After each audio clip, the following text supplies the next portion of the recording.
table, buddy. It's a tough table, this one. Be careful.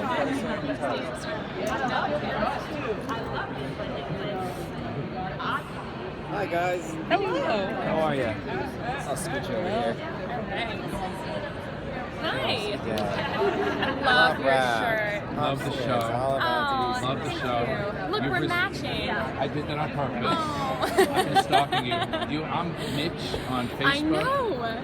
I know who And you whenever are. you just like one thing, I'm like, oh. I was looking at your Instagram yesterday. You Uh-oh. posted something really sweet. Oh, yeah. Yeah. Well, I was trying to get your attention. Yeah, I Hello. went to your Instagram and I was like, yeah. Not you, but someone else lying in the Stitchers. I They have guess it that's what I saw. downstairs. That's what I saw, yeah. Yeah. Are you guys enjoying the convention? Absolutely. We Yeah, are. yeah. We haven't actually seen our Corpse cassette yet, so I'm excited to get down there. We definitely feel safer in here. You know, just, Close to the box. I mean, it's a nice closed box away from like the crazy costumes with the foam swords and all I'm that into stuff. the crazy costume people. I am a crazy it's costume overwhelming. person. In order for you to go, you have to wear costumes so you can hide who you are.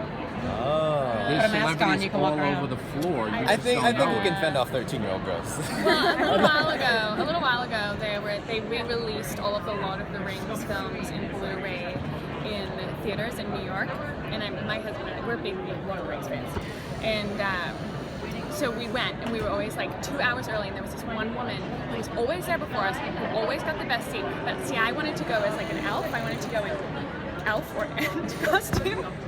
But he nixed it, so I would do that. So now we're here on the other side. So of now we're things. here in, yeah. in normal Somebody clothing. actually asked me who I was cosplaying, and I was like, wait, like that 80s? Like, what's wrong?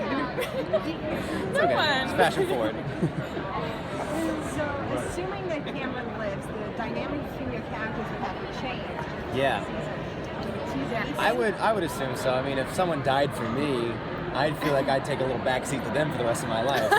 So that's Hint, something nudge, for you to nudge. play in case I live. Yeah. We'll see. I think you know, anyone that's faced with a life or that situation, whether you're in it or experiencing it from the outside, I think that has a great effect on your life, and I think that's going to take a toll on the lab. And as far as the questions that have come up, and now that one of their friends and coworkers have kind of put himself on the line, you know, for them, I think people are going to start getting a little more serious about what the bigger purpose of the Stitches program is, because we almost lost one of our own in a way, you know? So. Yeah, I think it definitely changes each character deeply. You'll see very different characters come back in season 2, which is really exciting. So, yeah, it's a huge deal.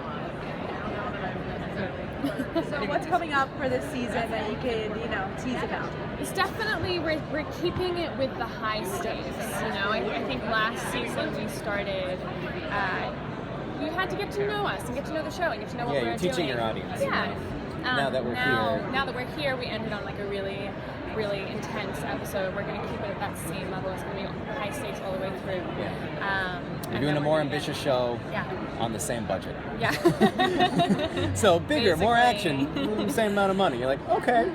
But you're really going to see like the characters drawn out and relationships develop, and I think it's a very character-driven show, and I think that's what a lot of the fans were drawn to, was not just the procedural stuff, which is fun and which drives the action forward, but the relationships between each of the characters. So you're going to get to delve into who everybody is a little bit more. A lot of the lab people that you've seen before are now coming back, and how they're dealing with their life outside of the lab and their life inside the lab, and what the lab is doing to them, because I think that is now itself a character this season.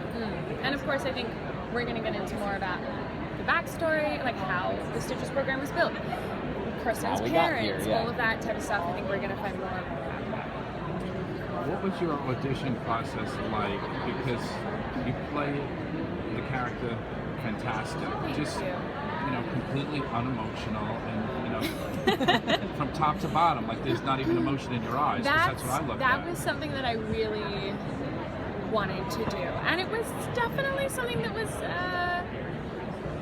people were nervous about, you know, because it's hard to empathize with a character that doesn't have emotions. And there were definitely people who felt like she was super unlikable. And to me, it was worth it to play her like that with integrity. To me, that's like, you have a character who literally can't feel emotions.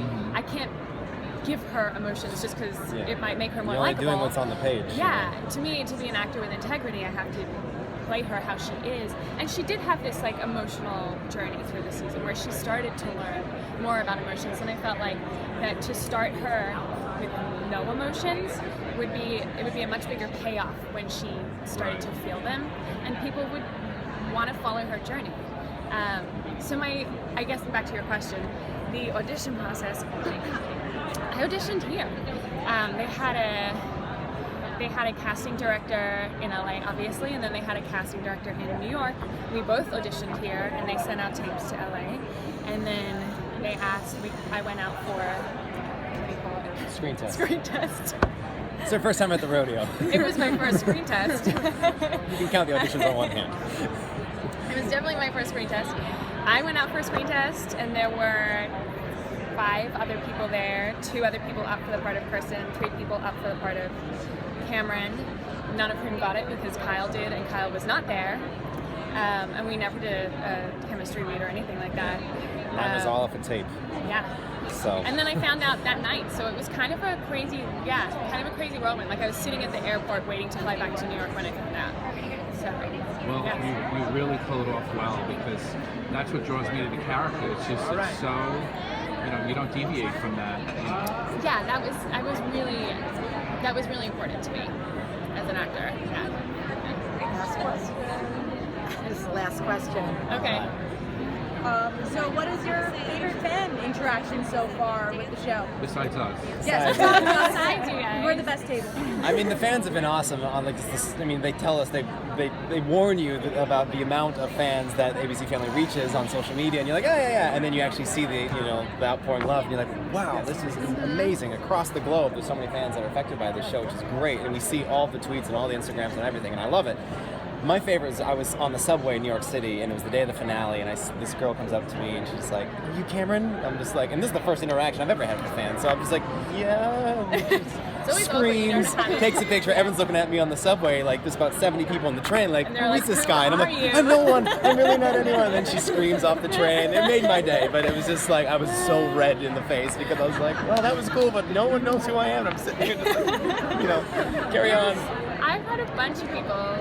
And it's hard to pick one because it's always so nice. People are always so kind, Like we've had people, even yesterday when we flew out here, our flight was at 6 a.m. and there was a guy who had been waiting there since 3 a.m.